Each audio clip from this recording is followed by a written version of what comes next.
I want to go next to Kamala Harris and Tim Walz because there's an asymmetry in the way we're looking at this election. That is, Trump and J.D. Vance have said so many incredibly outrageous things as part of this disinformation campaign that they would have been absolute campaign enders in any other era in America, even in 2016.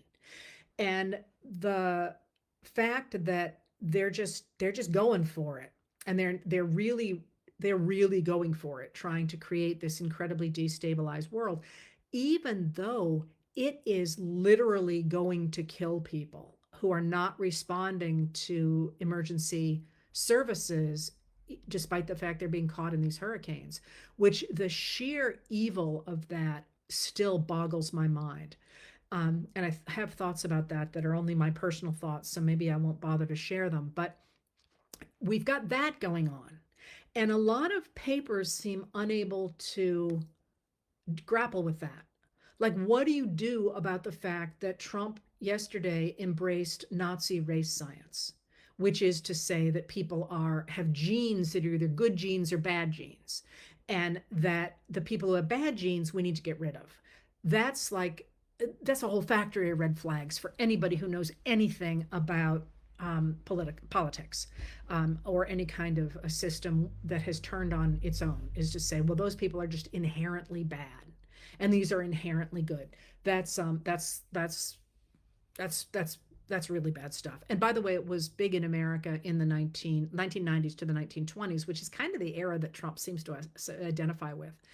But the New York Times, I don't think, even mentioned that he said that, which is mind boggling, because I think there's so much they start to feel like they're just picking on him. And I got to tell you, honestly, I have that problem, that it's so extreme that I've actually written a letter for tonight. I hadn't intended to.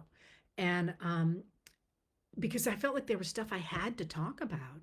And when I started to write it down, it just looks like I'm going after the man. And then I'm like, I'm literally quoting people. This literally happened. And so we've got that over there. And then we've got Vice President Kamala Harris and Minnesota Governor Tim Walz, both very accomplished legislators, lawmakers, running a normal campaign. And so it's kind of like apples and moon rocks. I mean, it's like you can't even really, they're not even in the same, there's no way to even put them in the same conversation. So in many ways, I think the press is focusing on Harris and Walz and asking about things like their policies, because that would be a normal thing to do.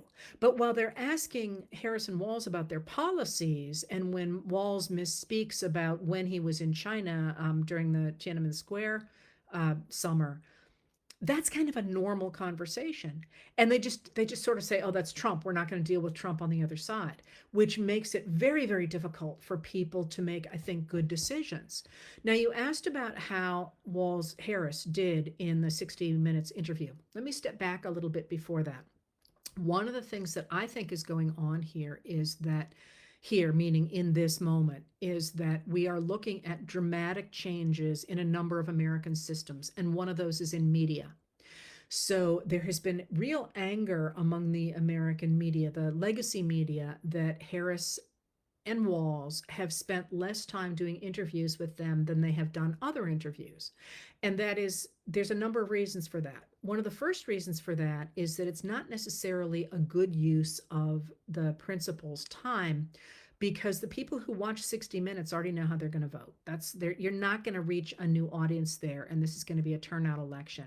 But also because of that asymmetry I mentioned, that if Walz or Harris says something in an interview that can be picked apart, the media will. It'll become a headline story. While Trump is over there talking about embracing the Nazis, the Nazi race theory, and it's not getting any coverage.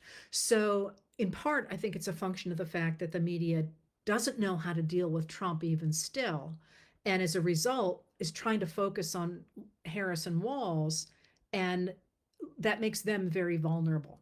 But I think there's also something else going on, and that is that the Harris campaign, I think, has done a terrific job of recognizing that we are in a new political moment and of really embracing that new political moment. I was